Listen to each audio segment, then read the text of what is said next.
beautiful humans, welcome to Gateway Kids Online.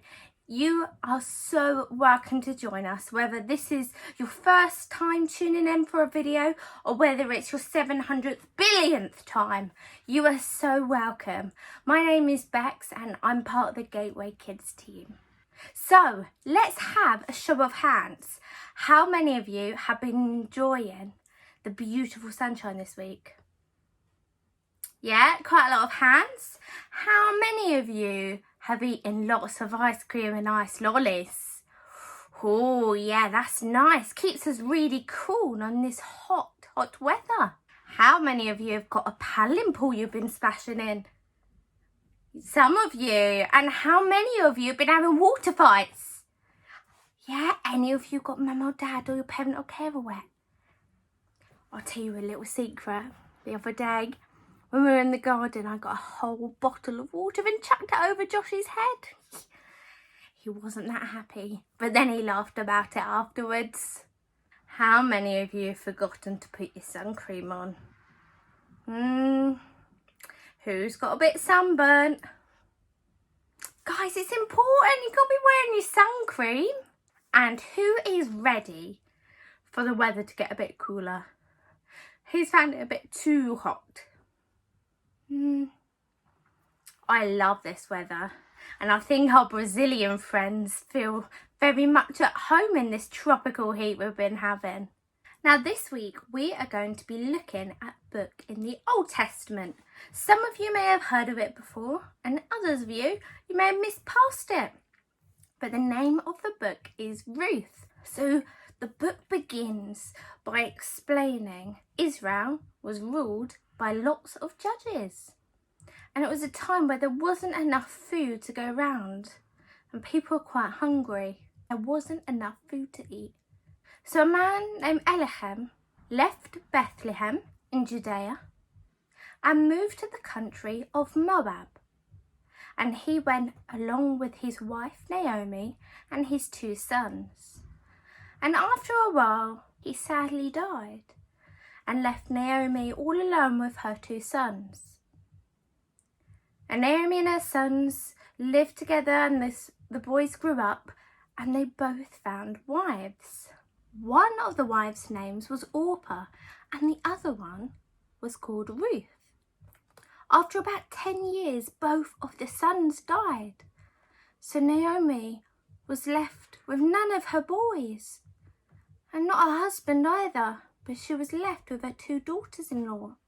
And whilst Naomi was in Moab with her daughter-in-law, she heard that the Lord has been providing for the people and was giving them food in Judea.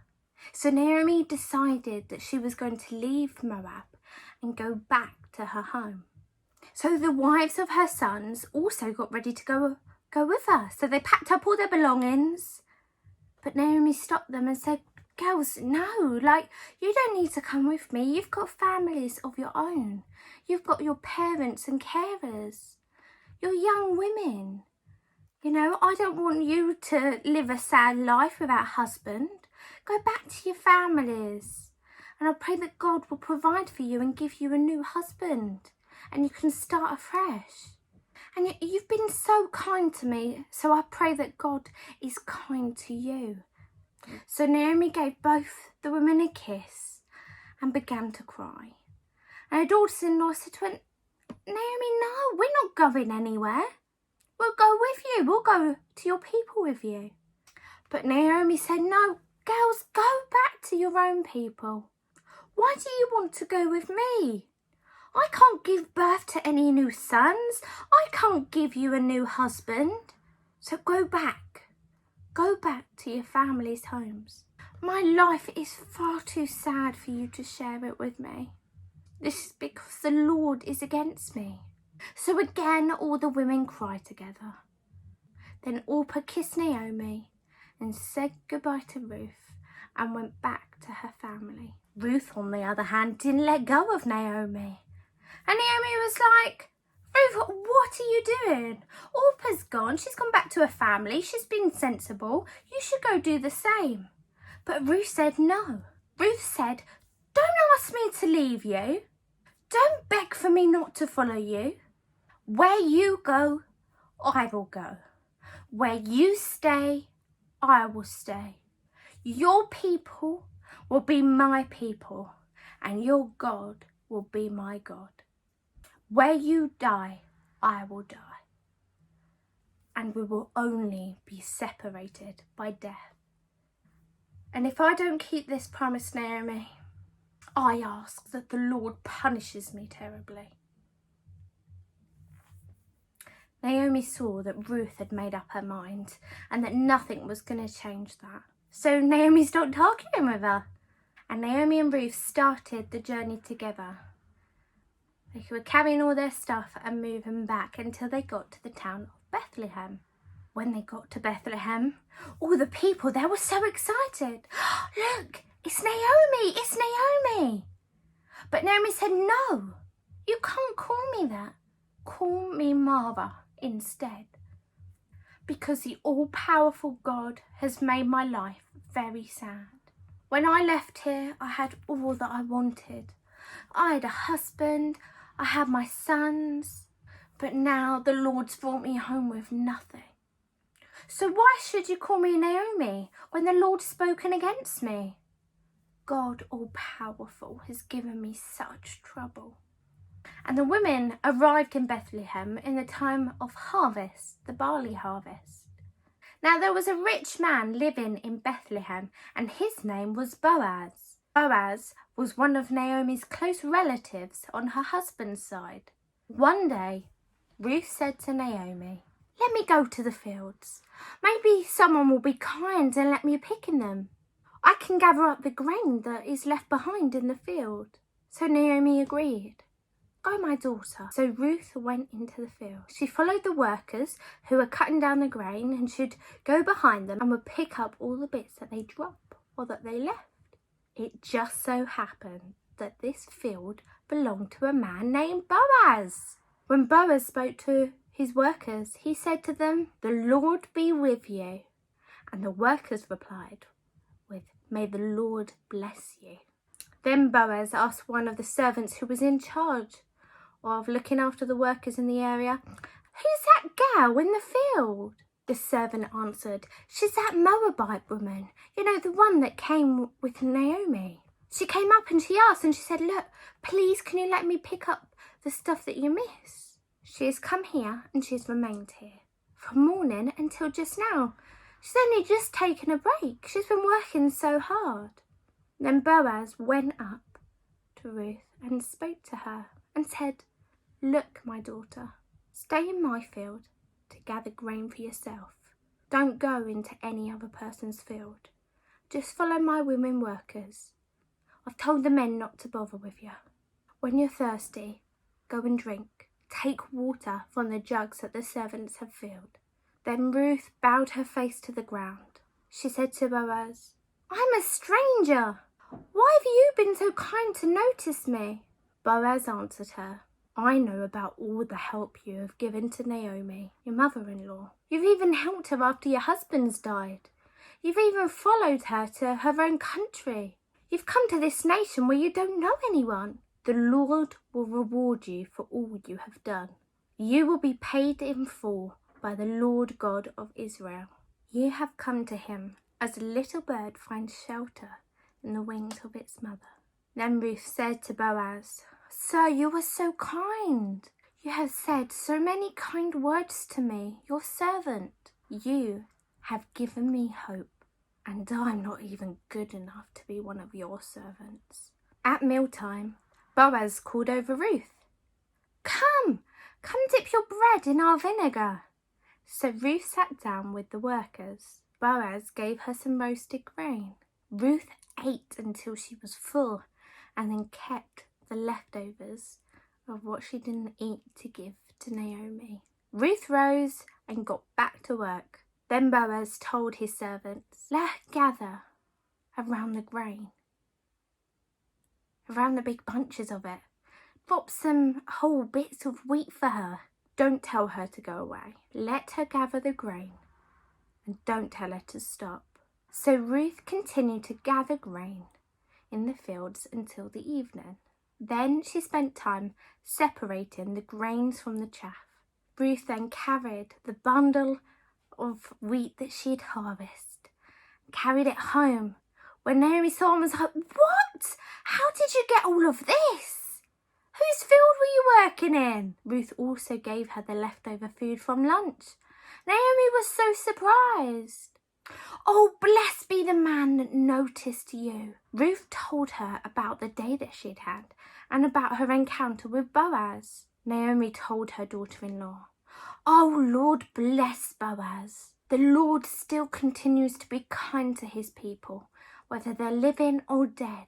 Then Naomi told Ruth, "Boaz is one of our close relatives. He will take care of us." Ruth also told Naomi that Boaz had told her to keep coming back and keep collecting the harvest. He said, "Keep close to my servants and don't go in any other field. Stay with them until they've finished the harvest." Then Naomi said to her daughter-in-law, "It is good for you to continue working."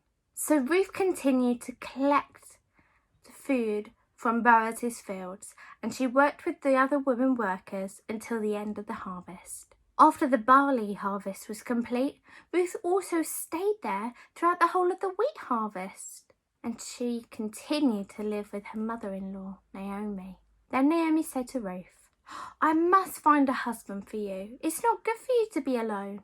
My daughter, I must find a suitable home for you. Now Boaz, he's our close relative, and tonight he'll be working on the threshing floor. Go wash yourself. Go and make yourself look pretty, put some perfume on, change your clothes, and go down to the threshing floor. Don't let Boaz see you until he's finished eating. Then he will lie down. Watch him so you know where he's going. Lift the cover off his feet and lay down by them." So Ruth answered Naomi, "Yes, I'll do everything you say." So Ruth went down to the threshing floor just as her mother-in-law had asked of her. She waited until Boaz had finished eating and drinking and watched as he went to lay down. Then Ruth went to him quietly. She lifted the cover off his feet and lay down there. About midnight, Boaz woke up. "What's the woman doing down by my feet? Who are you?" she said. "I am Ruth, your servant girl. Spread your cover over me, because you are the one who is to take care of me." Then Boaz said, "Oh, the Lord bless you, my daughter. Your kindness to me is greater than the kindness that you showed Naomi at the beginning. You didn't look for a young man to marry, either rich or poor. Now don't be afraid. I will do everything you ask. All the people in our town know that you are a very good woman, and it is true. I am a relative who is going to take care of you. But there is a man who is a closer relative than I. Stay here tonight, and in the morning I will see whether he is able to take care of you. If he decides to take care of you, that's fine. But if not, I'll do it. I then myself will marry you. Then I will buy back your father-in-law's land for you." Then Boaz said, "As long as the Lord lives, I promise to do this. So lie down here until morning." So Ruth did just that. She laid by Boaz's feet until it was morning. And when she got up, Boaz told his servants not to speak of this and not to tell anyone about it. Then Boaz said to Ruth, "Quick, give me your shawl." And he loaded it with loads of grain for her. He poured 6 portions of barley into it. Boaz said to her, "You can't go back to your mother-in-law without a gift for her." So Ruth gathered all this up and she carried it home to Naomi. When Ruth got home, Naomi asked her, "How did you do, my daughter?" So Ruth told Naomi everything that Boaz did for her. Naomi told Ruth to wait. Wait until you hear what happens. I know that Boaz will not rest until he finds out who is to take care of you. So Boaz went to the city gate and he waited for the other close relative to walk by so he could have a conversation with him. When Boaz saw him, he called to him, "Come here, friend, come sit with me." Boaz gathered 10 of the elders of the city as well to come and join them. Then Boaz spoke to the close relative and he said, Naomi has come back from Moab. She wants to sell that piece of land that belonged to her husband. So I've decided to ask you, if you want to buy back the land, then buy it. Buy it in front of the people who live here and in front of these elders. If you don't want to buy it, tell me. I am the only other person who can buy back the land. If you don't buy it back, I will. And the close relative said, I'll buy back the land. But Boaz continued, when you buy the land from Naomi, you must marry Ruth, the dead man's wife. She is a woman from Moab.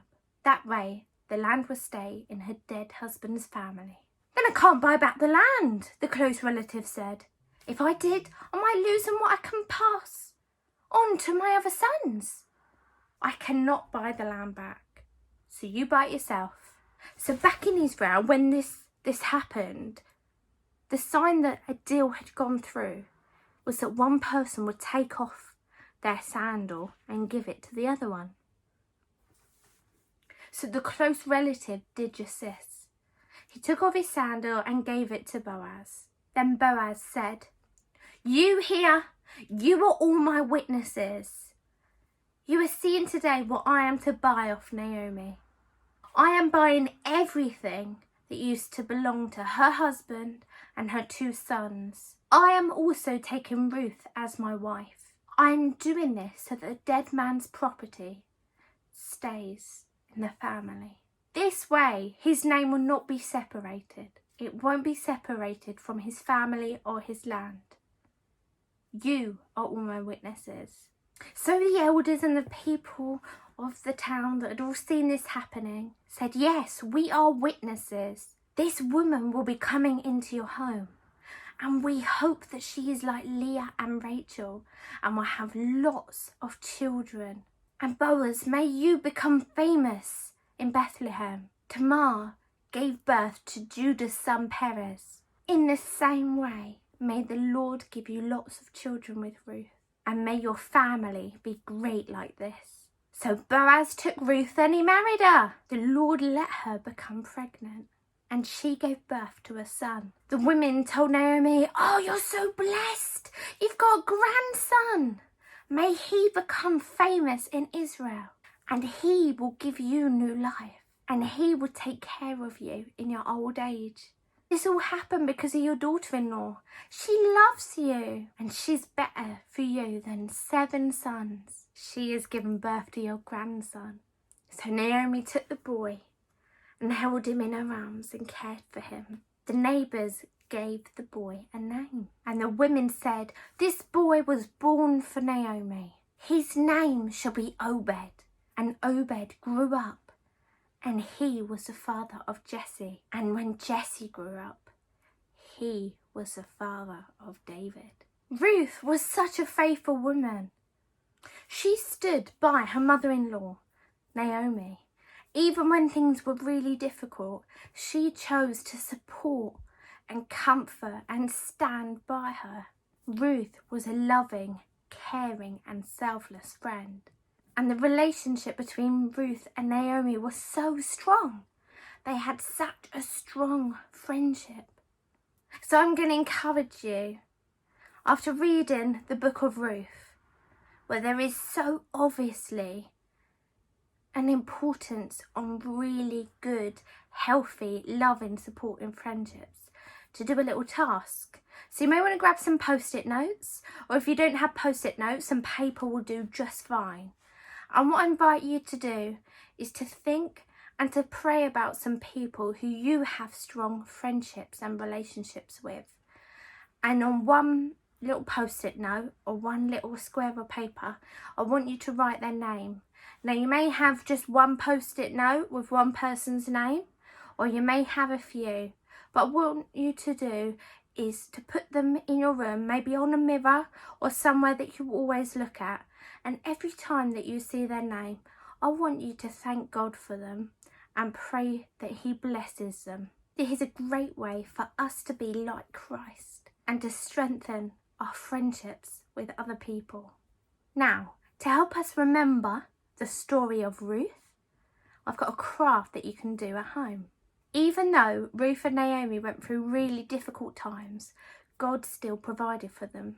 So this craft is going to help us remind us that God provides for us too. So what you're going to need is some paper. You want it to look like dirt, so I've gone for a red, but you may want to go for brown, or if you don't have the colour, paint or colour in. Have some scissors, a pen, and I've gone for yellow post-it notes, but you just need some yellow paper or card.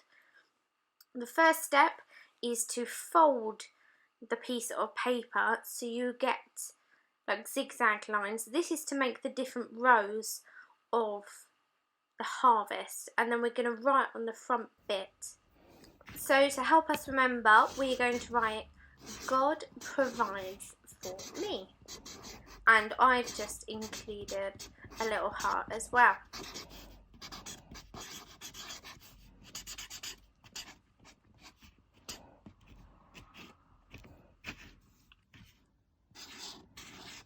The next thing you want to do is get your yellow piece of paper, and I'm going to cut it down the middle to make it a bit more like wheat. And then once I've done that, I'm going to fare the edges so it looks a bit more grainy. So it's got little frills on it like that. Then once you've done this, what you're going to want to do is write down different things that God has provided for you. So you may want to have a little discussion with your family before writing them. You may need some help, but I have gone for safety, for family, for home, for food, and for water. Then once you're finished, you can stick them in the different grooves and it looks like a field of wheat, just like in the book of Ruth.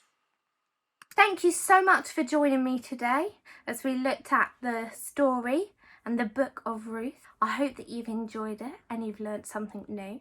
If you've got any feedback, I would love to hear it. So if you look down below, there's the gateway number. Get your parents or carers to drop me a message. Tell me what you've really enjoyed or share some testimony. I'll be back next week as we look at another person from the Bible. Have a great week. Look after each other. Be kind and be safe. See you soon. Bye.